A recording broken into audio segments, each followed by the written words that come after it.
Hey everybody, and welcome back to the channel. So today I developed a beginner monthly budget to help keep track of my expenses. I used something similar in the past to dig myself out of $18,000 in credit card debt quite some time back.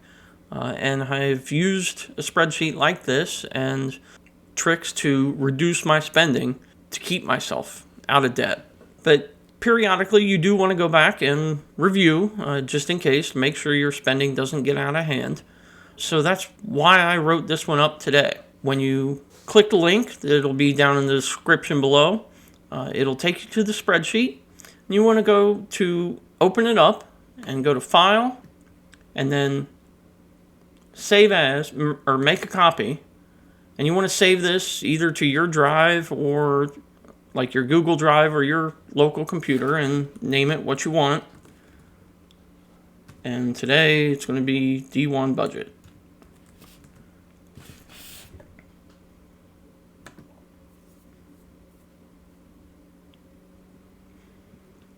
And it'll start you out on the intro tab that I created to have instructions just in case you aren't watching the video while you look at this. And you're going to fill out your spreadsheet custom to you. So first thing you want to do is you want to go through all your accounts for the last 6 months, add up all your totals for each category or each item to get an idea of what your average is for each month. You can just take 1 month, that's no big deal. Keep in mind that some bills might be quarterly, like the water and sanitation. Some bills might only come every 6 months, or others like Amazon or PlayStation Plus or Xbox Live might just be once per year, and they can get pretty easily overlooked. Also, check your statements for any debts that you might have, like balances on loans or credit cards can be paid off down to zero. Add those into the remaining column, and those will help you with deciding where you want to put leftover funds at the end of every month. So we're going to go over to getting started. This is where we enter all of our basic information. You can put in your hourly wage, and it'll give you a rough idea of what you bring home every month. So if we put in 15, then roughly 1,800 a month is what you'd bring home. If you look at the formula up here, I've got the hourly wage multiplied by 2080, which is the number of working hours in a year, 40 hours a week, 52 weeks. And I divide that out by 12 months. Then I take just 70% or 0.7 of that because deductions, taxes, all that can generally be right about 30%. The result is $1,820 a month. Actual is for what you actually brought home that month. There are occasional months where there are 3 pay periods in a month. Also, maybe you worked overtime. So you want to include, what you actually brought home that month. And if you've got more than one earner, there is a second line here for that. Other sources, 1 and 2, we've got in case you have side hustle, maybe a pension income or something else that would help you.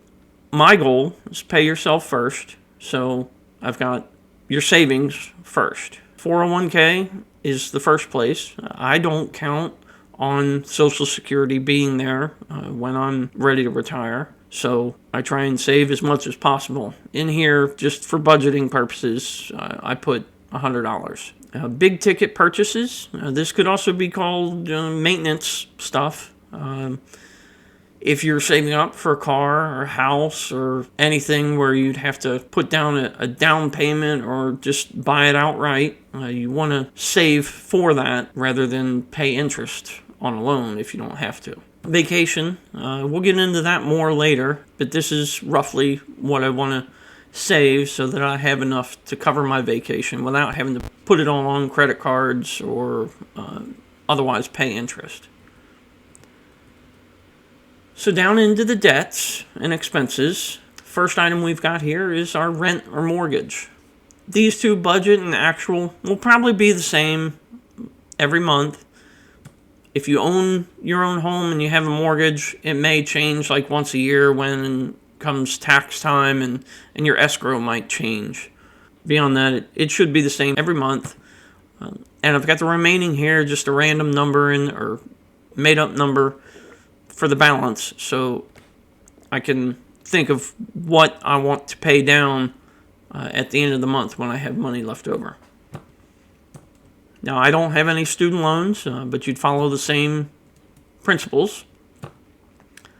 Car loans, 1. Some people have 2, so just estimates here. One could be $250.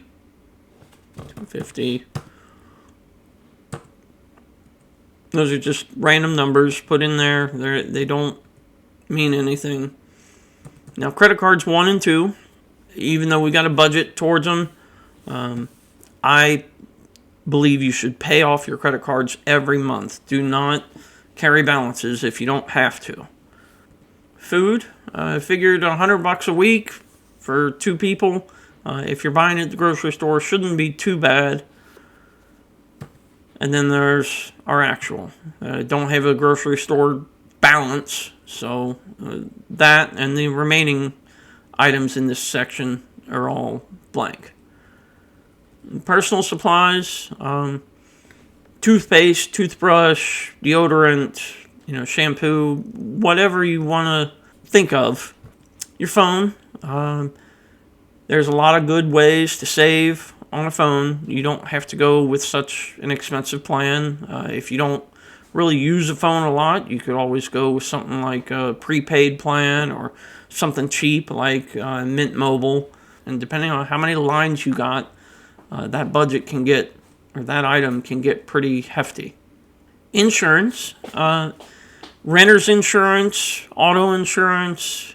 If you have a mortgage, your insurance is going to be part of your monthly payment. It's included in escrow.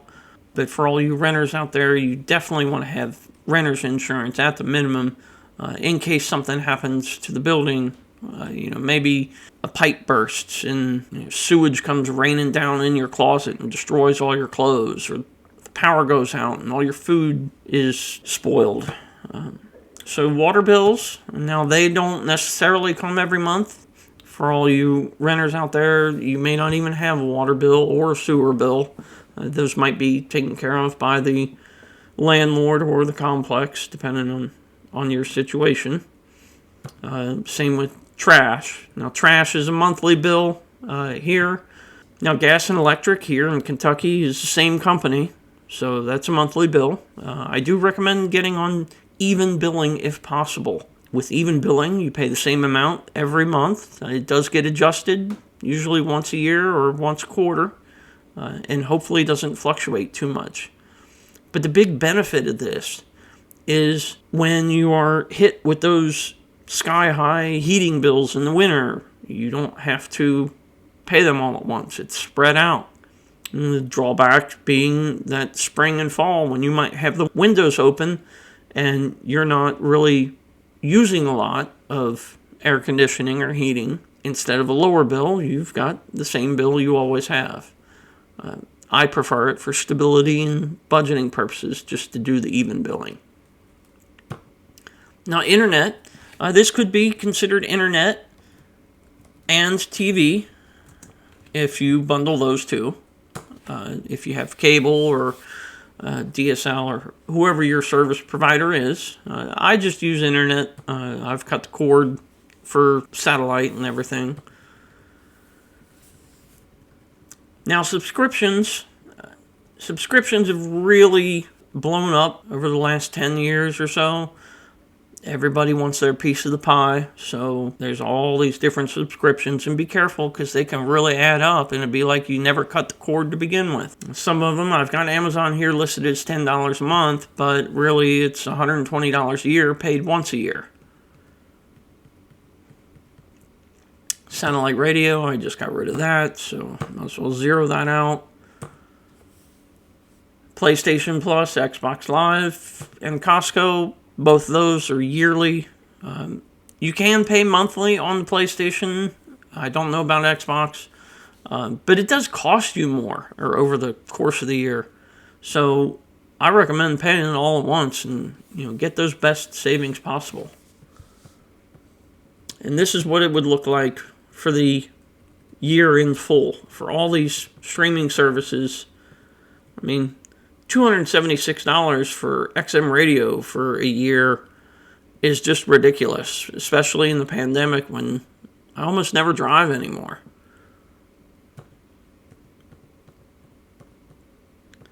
If you have pets, don't forget to include pet food and something monthly towards your goals for the yearly checkups and shots and all that.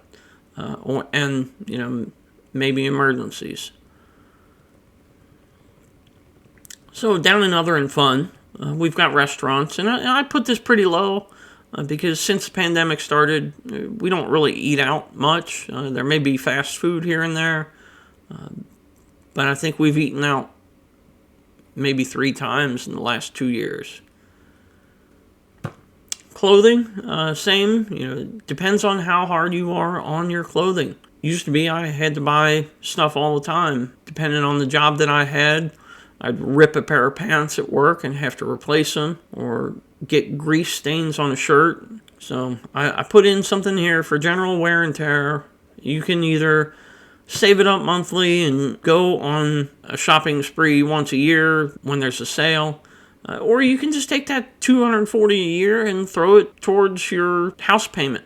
An extra $240 even one time on a 30-year loan when you've got a large portion of that loan left will save you thousands. Now, miscellaneous, you want to include everything else that isn't covered in one of these other categories into the miscellaneous. And then maybe, depending on how big your miscellaneous category is, take your largest item or your largest few items and add them in somewhere in the budget, just so that they are accounted for. Now, I have lawn care. This covers 2 mows a month for the summertime. Wintertime's not really included. It's in the budget anyway. And include something for hobbies, whether that's some sort of arts and crafts like painting or cross stitch or whatever it is that you want to do to occupy your free time that isn't making money.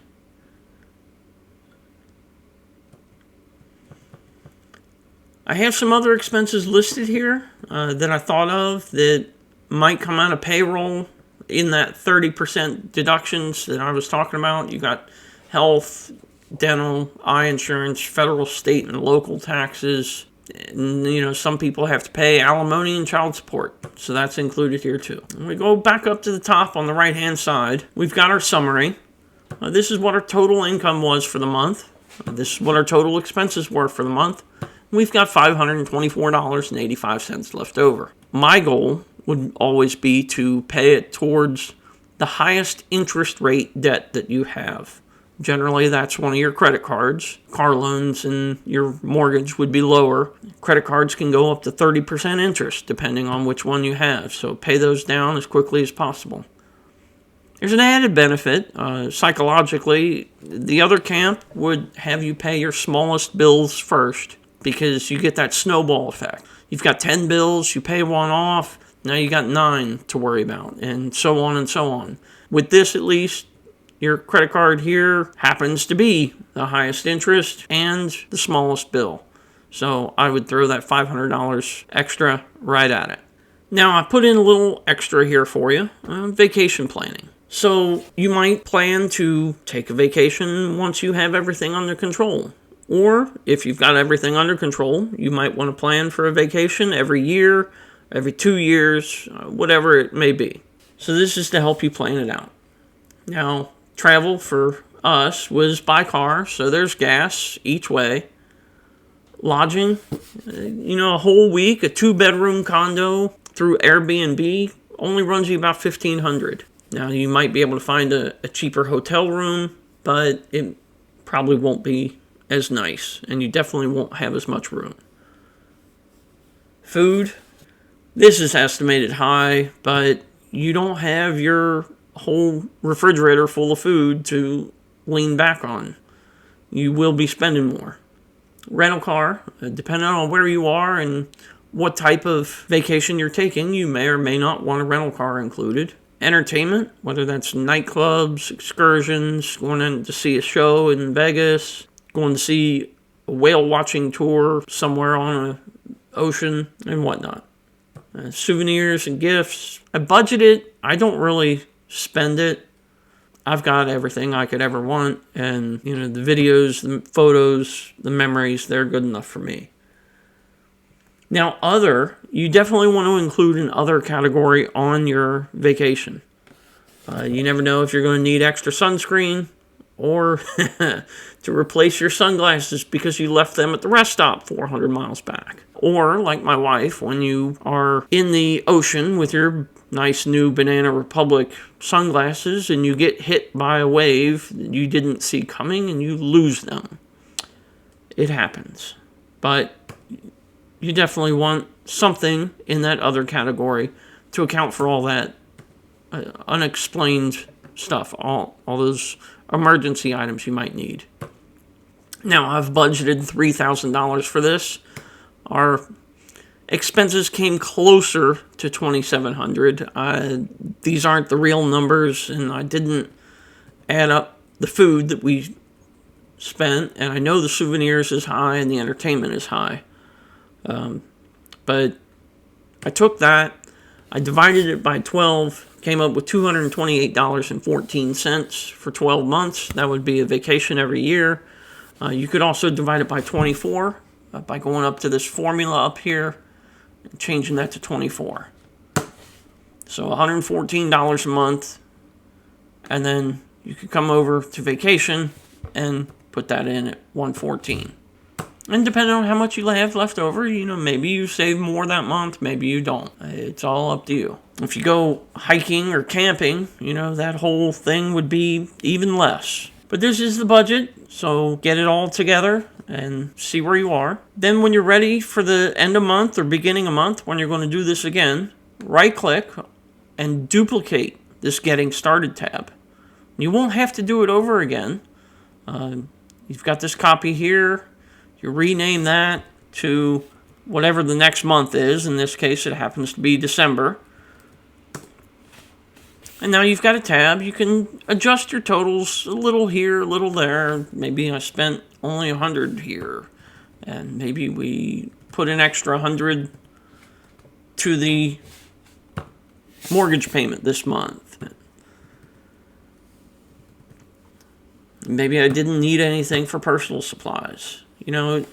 Adjust it for each month, and then you'll have an idea of where your spending is going. You'll be able to keep track of things a little better and build those good habits that reduce your spending and save your money. Again, I'll leave this down, a link in the comments. Don't forget to like, subscribe, hit those notifications if you could, and have a great day.